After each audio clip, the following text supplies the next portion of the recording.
Hello, this is Sarah Braasch. Welcome back to my channel. So I want to do a video about the anti-cancel culture letter that was published in Harper's that was signed by about 150 signatories, mostly very wealthy, successful, powerful people in publishing and academia and journalism, etc. What I want to talk about is that, and I thought that Scott Greenfield, the attorney, did a really beautiful blog post about this. So what I want to talk about is my reaction to the letter, the anti-cancel culture letter, which was largely Scott Greenfield's reaction to the anti-cancel culture letter. And I largely support the letter. You know, it's basically saying cancel culture is bad. We should have open inquiry, open discussion, a marketplace of ideas, a heterodoxy of opinions.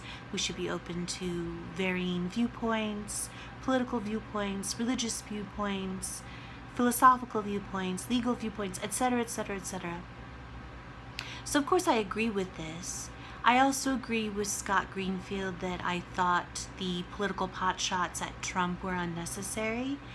I'm not going to get into my political views in this video, but I concur that that was unnecessary. And also, like Scott Greenfield, you know, if you're going to sign a letter like this, then it's not that, you know, that people can't seek and gain redemption after they've erred. But if you're going to sign a letter like this, my biggest problem with the letter is that there were, you know, a good number of signatories who either didn't stand up for me when I was the victim of the most vicious and ongoing mobbings on social media, the victim of cancel culture, the victim of false accusations, I was victimized by a global vilification and defamation campaign against me after the Living or Napping While Black hate crime hoax at Yale, led by the Yale administration, no less, in an effort to drive me to suicide, destroy my lifelong human and civil rights, academic and legal careers, sent me into hiding. I was deluged, I'm still deluged by death threats and threats of violence. I'm still more or less in hiding. My life has been decimated. My career has been decimated. I'll never get a job. I'm unemployable. I'll never be able to support myself. My entire life has been ruined. I almost committed suicide, almost killed myself countless times. And a good number of the signatories of this anti-cancel culture letter either didn't speak up for me, even though they either knew or were in a position to know and had every reason to know that I was the entirely innocent victim of the Living or Napping While Black hate crime hoax at Yale, and a lifelong anti-racism activist who would never engage in racism in a million years. They either knew this or had every reason to know this, and they either didn't speak up for me at all and just sat back and watched while my life was being destroyed, while I almost died, or they actively attacked me and were part of the mob and part of the witch hunt against me, and have never apologized for this, and still haven't apologized for this, and then they have the gall, the temerity to sign an anti-cancel culture letter when they helped to cancel me. I was a hermit. I was living like a reclusive hermit. I was a private citizen nobody, living like a reclusive hermit at the top of a tower like Rapunzel on Yale's campus, and the only thing I wanted in the whole world was to be left alone and in peace to finish my Saving the World project, my PhD dissertation. I was the antithesis of a public figure. I was recorded. It was the grossest violation of my privacy. I was recorded in the threshold of my own doorway of my isolated Yale dorm room.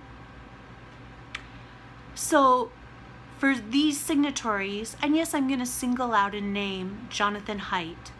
Jonathan Haidt, the NYU professor, who was the co-author of The Coddling of the American Mind, one of the founders of the Heterodoxy Academy, who claims that his raison d'etre basically is to restore due process and civil liberties and free speech on college campuses and everywhere, and that his raison d'etre is to fight against cancel culture, to fight against safetyism, to fight against wokeness, to fight against the woke tyranny, especially on college campuses, and to fight against these kind of witch hunts.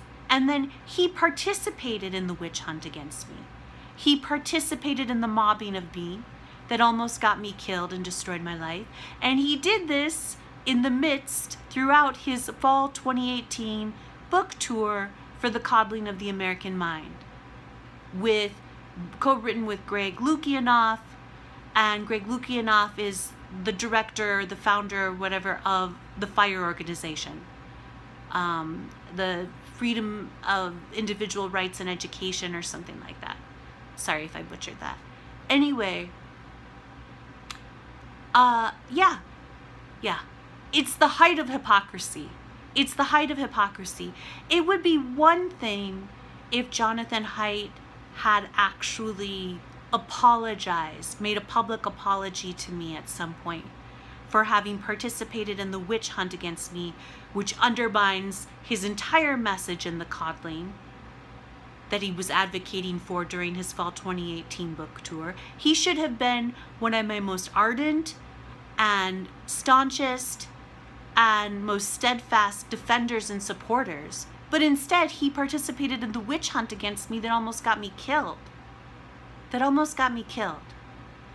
So, and I thought in October, November of 2019, the Professor James C. Coyne, the psychologist, he publicly apologized to me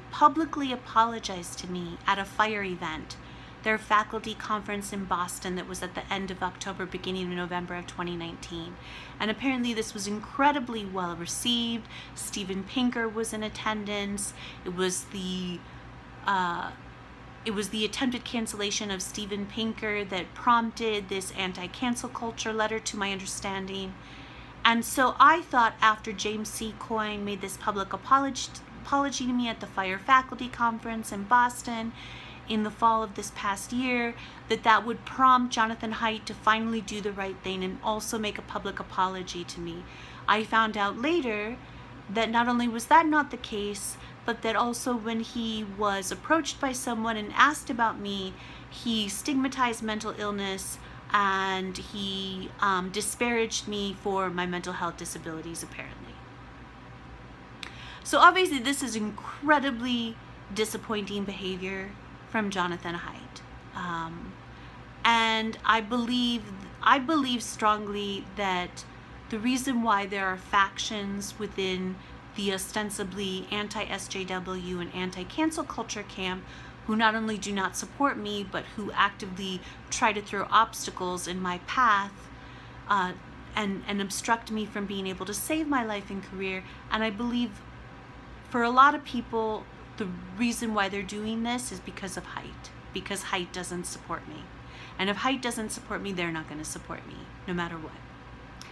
So obviously that was infuriating and enraging to see him as a signatory on this letter, and he wasn't the only one. But I wanted to point him out in particular. So anyway, that's my feeling on the letter.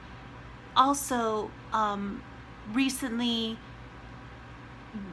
Scott Greenfield posted another brilliant blog post that was also about cancel culture, that was in response in particular to Charles Blow's Twitter post that cancel culture doesn't exist.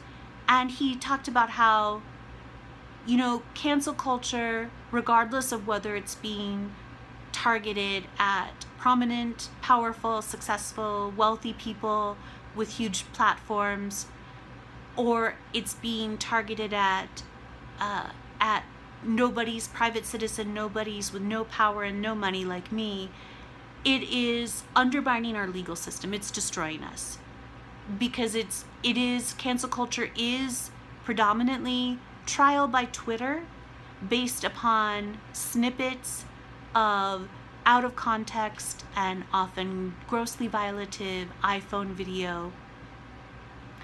And this is destroying us. And it doesn't matter if it's Shonda Rhimes participating in trial by Twitter based upon these snippets of video, or if it's an anonymous troll. It doesn't matter. This is destroying us, and it's undermining due process. As Scott Greenfield put it, it's circumventing our legal system, and it's undermining our egalitarian public space.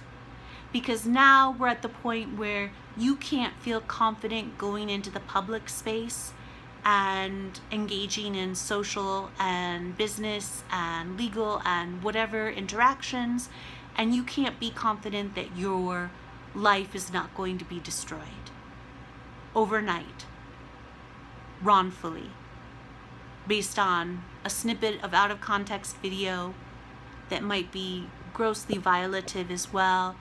And you will not have legal recourse. You will not have legal recourse to be made whole, to be compensated for the harm to your reputation, to your livelihood, etc. And this is doing real damage, not to mention the fact that innocent lives are getting destroyed and people are being driven to suicide. And this has to stop. It just has to stop. And I'm at a bit of a loss as to how to stop it, truly.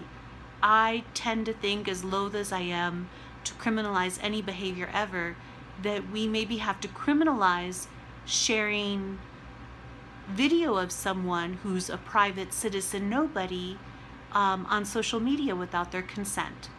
I think that might be the only way to stop this. Because there are people, it's a whole industry now. It's a whole moral outrage industry. It's a whole industry taking place largely on social media. Everyone's trying to make themselves the next Sean Cain. Everyone's trying to make themselves the next Sean Cain. And it's destroying us, and it's destroying our legal system. It's undermining our legal system. It's undermining the American constitutional principle of due process. It's destroying our egalitarian public space. It's destroying us, and it has to stop. It has to stop, and I don't know how to stop it, but we have to stop it. We have to do something, because it's destroying us. It's destroying us. I don't know how many people have to kill themselves before we do something. I don't know. Okay, I'm going to stop there, but please support me, and if you can, please donate to my legal fund. I'll have my GoFundMe and PayPal me links below, and I hope still to sue Yale for their gross violations of my federal civil rights, and I hope that this helps restore due process and civil liberties and free speech on college campuses across the U.S. and everywhere. Okay, I love you all so much. Take care.